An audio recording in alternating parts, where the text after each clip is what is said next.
په افغانستان کې د نورو کرنیزو محصولاتو ترڅنګ سږنۍ وچکالۍ د غنمو حاصلات هم د تیرو کلونو په پرتله څو چنده کم کړي دي.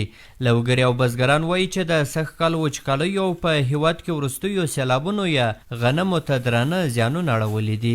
د نورو په کالو په پرتله ډېر سږ ضعیفه دي غنم. وچکالۍ د امله ډېره وچکالي ده، د نورو کالو په پرتله سږ ډېره وچکالي ده او د باغلو نه په دو ځای کې بیا هم ډېره وسالي ده، خو خیر دلته ډېر تاثیر کړی دی، زیات تاثیر یې کړی دی. د دوی په خبره چې پخوا اوبه زیاتې وې او له دې ځمکو څخه به یې زیات غنم ترلاسه کول، خو سږ کال بې وخته بارانونو او وچکالیو یې غنم ډېر کم کړي دي.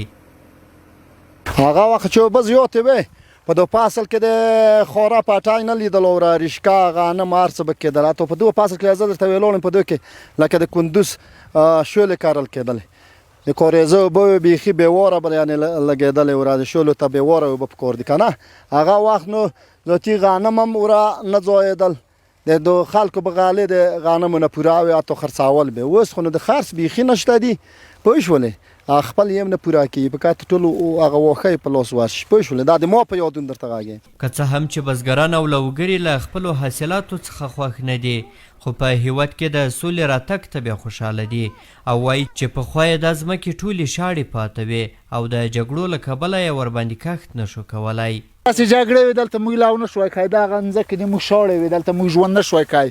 دغه مخامخ پوسته وه، موږ هغه پټیو کې موضوع که نه و، د اوانو به یې ویشتلو، د موږ داسې مشکل و پخوا. مخکې خو دا مځکې وچې وې، جنګونه وه، اوس الحمدلله ارامي ده، وخت ډېر ښه ارام دی، د شپې او د ورځې مسخت ورته راوتلی شو، ښه په ډاډه خپل کار په مخ بیایي. غنم دی، لوبیا ده، کچالو دی، کوم شی چې د ضرورت دی هغه هم ټول پرې کرلي دي الحمدلله. هر څه مشکل دی موږ پرې رفع کېږي.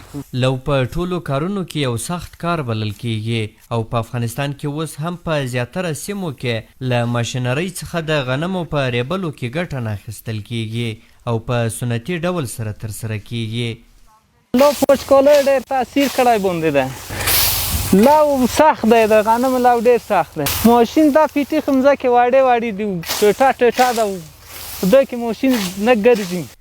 د ویلو ده چې په افغانستان کې د سږ کال پراخې وچکالۍ او بې وخته ورښتونو په ټول هیواد کې بزګرانو ته سخت زیانونه رسولي دي او له حکومت څخه یې د لاسنیوي غوښتنه کړې ده. احسان الله کریمي، CMG، کابل.